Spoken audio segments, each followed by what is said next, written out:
Syedaralun, kisah inspiratif dari salah satu personel kepolisian di Polres Loksmawe, Bribka Heriadi, yang bertugas sebagai Babin Kamtibmas Polsek Syamtali Rabayu, mengajarkan anak-anak mengaji di Kampung Lancok, Kecamatan Syamtali Rabayu, Aceh Utara. Di tengah kesibukan tugasnya melayani dan mengayomi masyarakat, pada sore hari pukul 16 waktu Indonesia bagian Barat, ia menyempatkan dirinya untuk ikut mengajar mengaji di Dayah Raudhatul Syafi'i.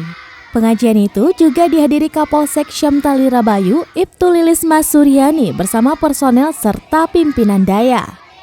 Kapolsek Syamtali Rabayu, Ibtu Lilis Mas Suryani mengatakan, kegiatan ini juga sebagai upaya pihaknya untuk menghidupkan syiar Islam di bumi Serambi Mekah, khususnya di wilayah hukum Polsek Syamtali Rabayu.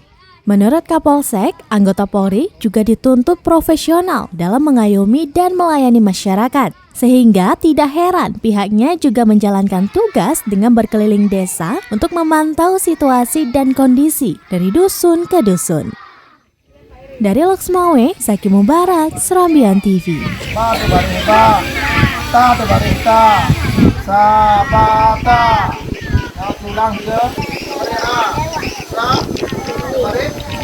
Saudan,